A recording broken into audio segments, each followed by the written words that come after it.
राज्यातील महिला सरकारी कर्मचाऱ्यांच्या हक्कासाठी अखिल कर्नाटक राज्य सरकारी महिला कर्मचारी संघटनेच्या वतीने राज्यभर सदस्यत्व अभियान राबवले जात आहे, अशी माहिती संघटनेच्या राज्याध्यक्षा रोहिणी गौडा यांनी दिली। मंगळवारी बेळगाव येथे झालेल्या पत्रकार परिषदेत त्या बोलत होत्या।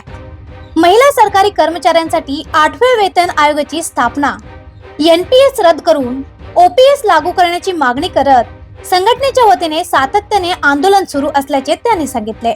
ಕರ್ನಾಟಕ ರಾಜ್ಯ ಸರ್ಕಾರಿ ಮಹಿಳಾ ನೌಕರರ ಸಂಘ ಮಹಿಳೆಯರಿಂದ ಮಹಿಳೆಯರಿಗಾಗಿ ಮಹಿಳೆಯರಿಗೋಸ್ಕರ ಮಹಿಳಾ ನೌಕರರಿಗಾಗಿ ಮಹಿಳಾ ನೌಕರರ ಶ್ರೇಯೋಭಿವೃದ್ಧಿಗಾಗಿ ನಾವು ಎಲ್ಲ ಇಲಾಖೆಯ ಮಹಿಳೆಯರನ್ನು ಒಂದು ವೇದಿಕೆ ಅಡಿಯಲ್ಲಿ ಒಗ್ಗೂಡಿಸಿ ಎಲ್ಲ ಕೇಡರ್ನ ಡಿ ಗ್ರೂಪಿಂದ ಎ ಗ್ರೂಪ್ ತನಕನೂ ಕೂಡ ನಮ್ಮ ಮಹಿಳಾ ನೌಕರರನ್ನು ಈ ಸಂಘಟನೆಯಲ್ಲಿ ಸೇರಿಸಿ ಒಂದು ಬೃಹತ್ ಮತ್ತು ಬಲಿಷ್ಠ ಆಗಿರ್ತಕ್ಕಂಥ ಸಂಘಟನೆಯನ್ನು ಈಗಾಗಲೇ ನಾವು ಕಟ್ಟಬೇಕು ಅಂತ ಹೇಳಿ ಇದನ್ನು ಸ್ಥಾಪನೆ ಮಾಡಿದ್ದೇವೆ। ಅದರ ಹಿನ್ನೆಲೆಯಲ್ಲಿ ನಾವು ಇವತ್ತು ಬೀದರಿಂದ ಚಾಮರಾಜನಗರದವರೆಗೆ ರಾಜ್ಯದ ಎಲ್ಲ ಜಿಲ್ಲೆಗಳಲ್ಲಿ ಪ್ರವಾಸ ಕಾರ್ಯಕ್ರಮವನ್ನು ಹಮ್ಮಿಕೊಂಡಿದ್ದೇವೆ। ಅಲ್ಲಿ ಇರ್ತಕ್ಕಂಥ ಎಲ್ಲ ಮಹಿಳಾ ನೌಕರರಿಗೆ ನಮ್ಮ ಸಂಘಟನೆಯ ಸದಸ್ಯರನ್ನಾಗಿ ಮಾಡಬೇಕು ಮತ್ತು ಮಹಿಳಾ ನೌಕರರಿಗೆ ಇರ್ತಕ್ಕಂಥ ಸಮಸ್ಯೆಗಳಾಗಲಿ ಸವಾಲುಗಳಾಗಲಿ ಮತ್ತು ಅವರ ಹಕ್ಕು ಬಾಧ್ಯತೆಗಳಿಗೆ ಚ್ಯುತಿಯಾದರೆ, ಅವರ ಸ್ವಾಭಿಮಾನಕ್ಕೆ ಧಕ್ಕೆ ಆದರೆ ಮತ್ತು ಇನ್ನಿತರ ಎಲ್ಲ ಸಮಸ್ಯೆಗಳಿಗೆ ಸ್ಪಂದಿಸಬೇಕು ಅನ್ನೋ ದೃಷ್ಟಿಯಲ್ಲಿ ನಾವು ಇವತ್ತು ಮಹಿಳಾ ನೌಕರರಿಗೆ ಅವರೊಂದಿಗೆ ಸಮಾಲೋಚನಾ ಸಭೆಯನ್ನು ಕೂಡ ನಾವು ಇಟ್ಕೊಂಡಿದ್ದೇವೆ। ಅದೇ ರೀತಿಯಲ್ಲಿ ನಾವು ಪ್ರಪ್ರಥಮ ಬಾರಿಗೆ ಕ್ಯಾಲೆಂಡರ್ ಬಿಡುಗಡೆಯನ್ನು ಕೂಡ ನಾವು ಎಲ್ಲ ಜಿಲ್ಲೆಗಳಲ್ಲಿ ಹಮ್ಮಿಕೊಂಡಿದ್ದೇವೆ।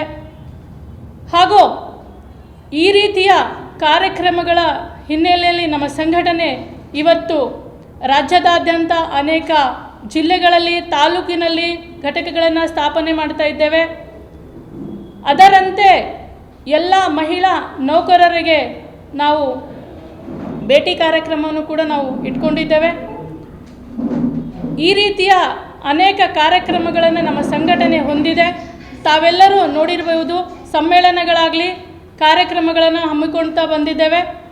ರಾಜ್ಯ ಮಟ್ಟದಲ್ಲಿ ನಾವು ಮಹಿಳಾ ದಿನಾಚರಣೆಗಳು, ರಾಷ್ಟ್ರೀಯ ಹಬ್ಬಗಳು ಮತ್ತು ಅವೇರ್ನೆಸ್ ಕಾರ್ಯಕ್ರಮಗಳು ಹಾಗೂ ಕಾನೂನಿನ ಅರಿವು ಕಾರ್ಯಕ್ರಮಗಳು ಮತ್ತು ಒತ್ತಡ ನಿವಾರಣೆ ಹೇಗೆ ಅಂಥೇಳಿ ಆ ಥರದ ಕಾರ್ಯಕ್ರಮಗಳು ಮತ್ತು ನಮ್ಮ ಮಹಿಳಾ ನೌಕರರಿಗೆ ಯಾವ ರೀತಿಯಲ್ಲಿ ಕಾರ್ಯಕ್ಷಮತೆಯನ್ನು ಇನ್ನೂ ಹೆಚ್ಚಿನ ರೀತಿಯಲ್ಲಿ ಅಳವಡಿಸ್ಕೊಳ್ಬೇಕು ಮತ್ತು ನೀತಿ ನಿಯಮಗಳನ್ನು ಹೇಗೆ ಜಾರಿ ಮಾಡಬೇಕು ಮತ್ತು ಕಟ್ಟಕಡೆಯ ನಾಗರಿಕರನ್ನು ಕೂಡ ನಾವು ಸೇವೆಯನ್ನು ಕೊಡುವುದರಲ್ಲಿ ಮುಂದೆ ಇರಬೇಕು ಅಂತಕ್ಕಂಥ ದೃಷ್ಟಿಯಲ್ಲಿ ಅನೇಕ ಕಾರ್ಯಕ್ರಮಗಳನ್ನು ನಾವು ಕಾರ್ಯಾಗಾರಗಳನ್ನು ಹಮ್ಮಿಕೊಂಡಿದ್ದೇವೆ।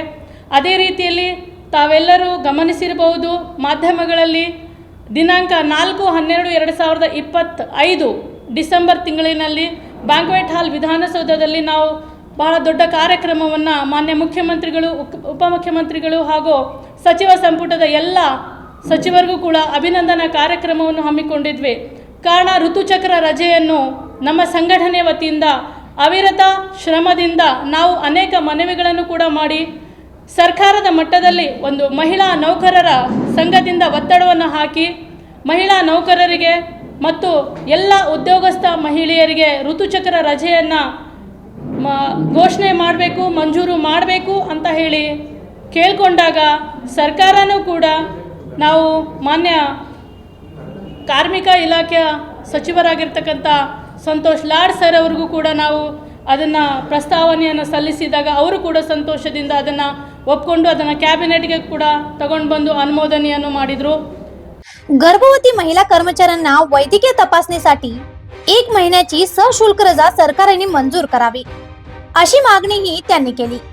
तसेच मेरी देवदासी यांच्या जयंती दिनी महिला सरकारी कर्मचारी दिन म्हणून घोषित करावे, महिला कर्मचाऱ्यांना मिळणाऱ्या सणावर आगाऊ रकमेत 50,000 रुपयांची वाढ करावी, असेही त्यांनी स्पष्ट केले।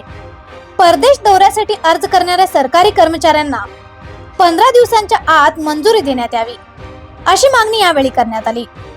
या पत्रकार परिषदेला डॉक्टर वीणा कृष्णमूर्ती, एम आशाराणी, जयश्री पाटील, रेखा यांच्यासह संघटनेचे अन्य पदाधिकारी उपस्थित होते। अशा आणखीन अपडेटसाठी फॉलो करा व्हॉइस ऑफ वेणुग्रामला.